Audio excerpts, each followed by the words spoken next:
Okay, the first thing we need to do is figure out exactly where we are going to put those hoops. To do that, we need to measure the bed. I'm going to measure the bed here. It's 8 feet. I want 4 hoops. We want the hoops equidistant, so that means we're going to be having a hoop every 2 feet.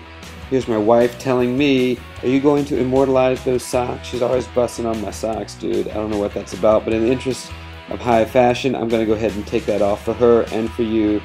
These are the conduit clamps, elegant, obviously. Surely Archimedes or someone like that invented them.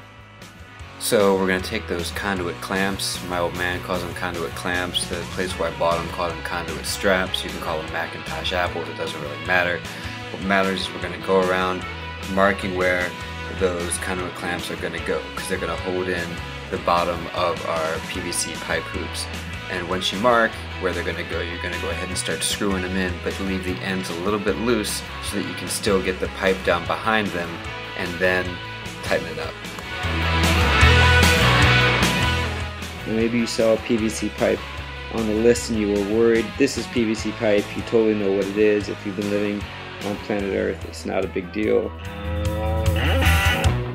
So you're going to take one end of that pipe and go ahead and just like slide it down back behind that conduit strap and then screw it in tight. And then I'm going to reach up and bend the whole thing over and put it into the other side. And then when I've done that, I'll go back through and tighten all of the screws so that the hoops are really locked in tight. Now to backtrack for a second, how do you figure out the length of pipe to buy? For that, you need to go to math skills, not my strong suit, maybe not yours either, but it's the modern era. We don't have to remember jack. We can just look it up, or I can look it up for you. That's of course totally messed up, but the way the world is. So we're going to use our math skills to figure out circumference. We don't want to know! We don't want to know!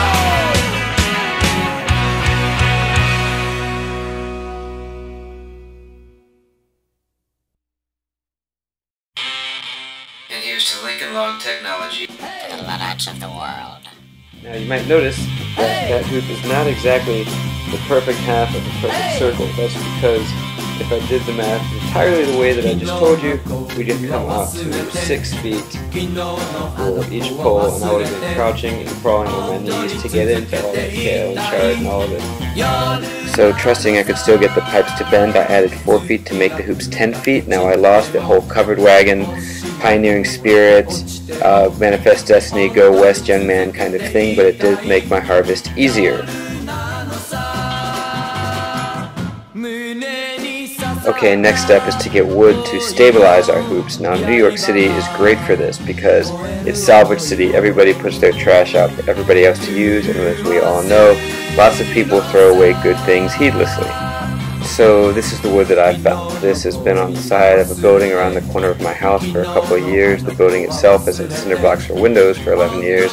It used to look like this, but now it looks like this. Now that rope that I had listed in the initial items list was for lashing. This is lashing. I'm not going to tell you too much about it because really after I finish the whole thing it's just not worth it. It's a little bit more hardcore, but whatever. If you are going to lash, don't use this kind of crappy ass rope. This is made of plastic. It's just designed to make you buy more plastic. So what should you use instead of lashing? You should use those conduit clips that I mentioned before. So whether you use the conduit clips or the lashing or whatever, what we're going to do is we're going to put a long piece of wood across the top of the hoops, and then we're going to put one on either side. That's going to help stabilize it against the wind. You will see here that for some fool-ass reason I did it on the outside. If you put it on the outside, it's easier to rip the plastic, so go ahead and put those pieces of wood on the inside like this.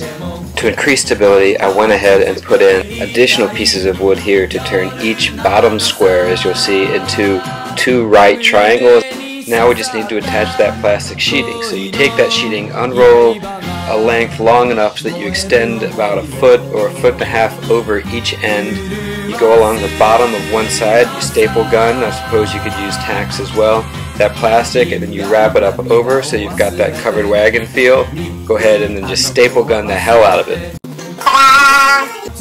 So now just pull those ends together, seal them in a way that you seem fitting, put some bricks on the bottom like I did, boom, your hoop house.